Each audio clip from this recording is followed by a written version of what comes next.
चौकीदार की नौकरी थी। इनको उठाया गया, पुलिस ने उठाया और उसके बाद नामालूम अफराद ने उठाया और अब इनसे पूछे, इनकी ज़बानी पूछे कि इनसे किया क्या गया। फिर मैं वापस आता हूं आपके पास। बोलो जावेद। जी मेरा नाम जवेद अली है, मैं चौकीदार की नौकरी करता हूँ एजुकेशन डिपार्टमेंट में। तो मुझे उधर बुलाया जाता है कॉल करके कि आप आएँ इधर और आप सैलरी अप्लाई करें और आपको जो है ना आपकी सैलरी मिले। मैं उधर गया हूँ और मुझे उधर सुबह 11 बजे से लेके तकरीबन 3 साढ़े 3 बजे तक बैठाया जाता है। आप बैठो, करते हैं तकरीबन उधर 4 बजे के करीब 7-8 पुलिस वाले आते हैं। वो उधर से मुझे पहले हथकड़ी लगाते हैं, बाद में मेरे आंखों के ऊपर शर्ट बांधते हैं और ऊपर चोला डाल लेते हैं कि जैसे मैं कोई दहशतगर्द हूँ। ठीक है, उधर से मुझे प्राइवेट गाड़ी में उठाते हैं और ले जाते हैं नामालूम जगह पे। उधर जाके मेरे ऊपर मार्क चढ़ा होता है, आंखें बांधी होती हैं, तकरीबन 7-8 बंदे होते हैं। वो जो मुझे जाते फर्श पे लटा देते हैं और मारना शुरू कर देते हैं कि तुमने उस्मान डार ने तुमसे कितने पैसे लिए नौकरी दिलवाने के लिए। मैं कहता नहीं दिए। फिर भी मुझे दूसरी दफ़ा कभी उल्टा लटका देते हैं कि मानो तुमने उस्मान डार को पैसे दिए हैं, कॉन्ट्रैक्टर से लेके पैसे दिए हैं। जब नहीं मानता तब भी मुझे कभी सीधा लटका देते हैं, कभी उल्टा लटका देते हैं। और बाद में जब मेरे मसलन के कभी ईंट ले उधर से ईंट उठाते हैं, उसे धागे से मेरे नाजुक हिस्सों में बांध देते हैं कि मानो तुम कॉन्ट्रैक्ट से पैसे लेके उस्मान डार को देते हो। कपड़े उतारते हैं, बताओ। बाद में मुझे नंगा करते हैं, कपड़े उतारते हैं, कपड़े उतार के उधर फर्श पे बिठा देते हैं कि मानो तुमने उस्मान डार को पैसे दिए। जब नहीं मानता तो फिर उधर से कहते हैं कि एक डाला भेजो, इसकी बीवी को उठाओ, इसके बच्चे को उठाओ और इधर उसको लाकर उसको बरहना करो, उसकी वीडियो बनाओ, फेसबुक पे डालो और ब्लैकमेल करो। तब उधर से जाके जब मेरी फैमिली आई तब मैं उधर से टूटा, उनके आगे रोया कि अब आप बताएं कि मैंने क्या करना है। उसने कहा कि आप 164 के बयान दिए और ये कमेंट मेरे कह रहे हैं कि आपने ये पैसे ठेकेदारों से लेके उस्मान डार को दिए। ये बताएं आप कि कोई ये सब चुप हो जाते थे जब कोई आता था एक आदमी? जब मेरी तो आंखें बांधी होती थी, ठीक उस वक्त जब कोई आता था, उधर कोई अफसर आता था, ये कहते थे कि बड़े साहब आ गए हैं और सब साइलेंट हो जाते थे। जब वो आता था सब साइलेंट था। अब ठीक है, लगे रहो, करते जाओ, लगे रहो। ये बात मैं आपके सामने ये जो जावेद अली ने बात रखी, ये हर तरह हम कंफर्म कर सकते हैं। कुरान के ऊपर हाथ रखने के लिए मेरे सामने तैयार थे। ये उस्मान डार को फंसाने के लिए, इसको करप्शन केसेस में लाने के लिए, ये सारी चीज़, ये जो इससे 164 का बयान दिलवाया गया और फिर बीवी बच्चों को साथ वाले कमरे में ला के इनको कहा कि उसको नंगा करेंगे। ये सीधी बात बताए, बीवी को कहा कि उसको नंगा करके उसकी तस्वीरें बनाएंगे और फिर फेसबुक पे चलाएंगे। मैं आज अपनी बड़े रिस्पेक्ट से, मैं अपनी अदलिया से, मैं अपनी चीफ जस्टिस साहब से कहना चाहता हूं कि देखें, मैं अब से नहीं, जब से हमारी हुकूमत गई है, मैं तब से कहता रहा हूं कि हमारे बुनियादी हकूक की हिफाजत कौन करेगा। शहबाज गिल को उठाया, उसको टॉर्चर किया गया, उसको नंगा किया गया, उसको लटकाया गया ऊपर, उसको मारा गया।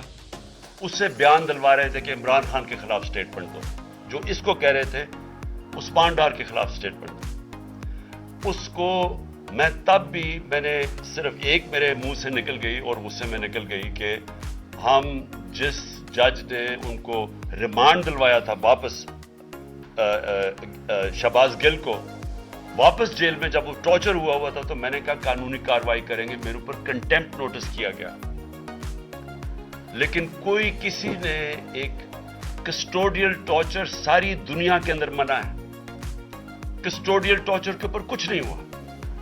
फिर आजम स्वाति को उठाया गया और सारी कौम के सामने जो आजम स्वाति ने अपने जुबान से बताया कि उसे किया क्या गया, एक ट्वीट के ऊपर, उसका सिर्फ एक ट्वीट कर दी थी उसने कि NRO2 बाजवा ने दिया, जो सब कौम जानती है।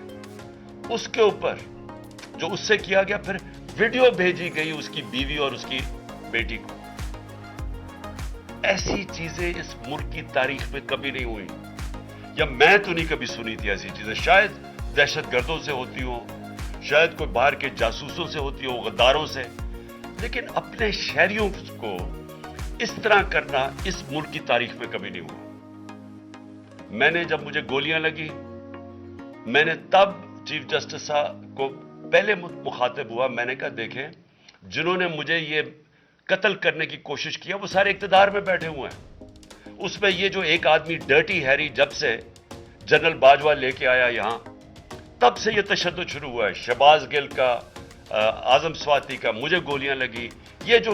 یہ جو داستان آپ سن رہے ہیں, سوشل میڈیا کے بچوں سے پوچھیں, جب سے یہ آدمی آئے ان سے اٹھ کے کیا ہوا.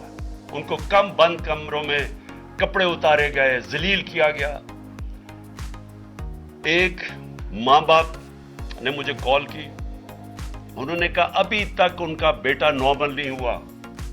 اس سے اوپر اتنا تشدد کیا کہ وہ ابھی تک نارمل نہیں ہوا. اور میں ان کو کہا, جس طرح اس کو جاوید کو کہا میں نے سامنے آؤ, سب ڈرتے ہیں, نامعلوم افراد سے سب ڈرتے ہیں, اور کوئی کسی قسم کی پروٹیکشن کسی کو نہیں ہے, کیونکہ یہ قانون کے اوپر ہے, یہ جو مرضی کر لے, کوئی ان کو بچانے والا نہیں ہے. کوئی جاوید جیسے انسانوں کو جب یہ کرتے ہیں, اس کو پھر دھمکیاں دی گئی کہ تم نے یہ بتانا کسی کو نہیں ہے, تو ہم یہ کر دیں گے, ہم تمہیں یہ مروا دیں گے. تو یہ اس ملک کی ہمارے پاس تو ایک ہی راستہ ہے, اور مجھے پتا ہے کہ عدلیہ کے اوپر پورا اٹیک ہے یہ مافیا کا. یہ پولیٹیشین نہیں ہے, یہ مافیا ہے جو ٹیپیں بناتا ہے ججز کی, جو ہر قسم کی بلیک میل کرتا ہے. انٹیریئر منسٹر ٹیپ چلا رہا ہے کسی کی, یہ بالکل غیر قانونی چیز ہے. وہ جج کی ٹیپ چلا رہا ہے, وہ اس کی مریم وہ ٹیپ چلا رہی ہے کسی ارشد ملک جج کی, کبھی ثاقب نثار کی ٹیپ چل رہی ہے. یہ کسی مہذب معاشرے میں یہ چیزیں نہیں ہوتی. یہ کنٹرول کے لیے, عدلیہ کو کنٹرول کے لیے صرف یہ سارے حربے استعمال کیے جا رہے ہیں. میں آج اس پلیٹ فارم سے اپنے چیف جسٹس اور اپنی ہائر جوڈیشری کو, امید تو صرف آپ سے رہ گئی ہے. اس وقت جو جس طرح کا ظلم کیا جا رہا ہے, یہ نامعلوم افراد جو کر رہے ہیں اس ملک کے ساتھ, اور خاص طور پہ جو ڈرٹی ہیری ہے, میری ساری انہوں نے, یہ کیسے ہو سکتا ہے کہ میری جو ساری جے آئی ٹی کی رپورٹ تھی, جو انہوں نے فورینسک ایویڈنس جمع کی ہوئی تھی, وہ ساری ختم کر دی ہے. ان 4 آفیسرز کو پھر اوپر بٹھا دیا جن کے اوپر پروسیکیوٹر جنرل نے کہا تھا کہ انہوں نے میری جے آئی ٹی کی ایویڈنس سیبوٹاج کرنے کی کوشش کی. اس نے ٹیررزم کورٹ کو بتایا ہے, ان کو واپس لا کے اوپر بٹھا دیا ہے. یعنی اس سے انصاف ملے گا, ساری ایویڈنس ختم کر دی ہے.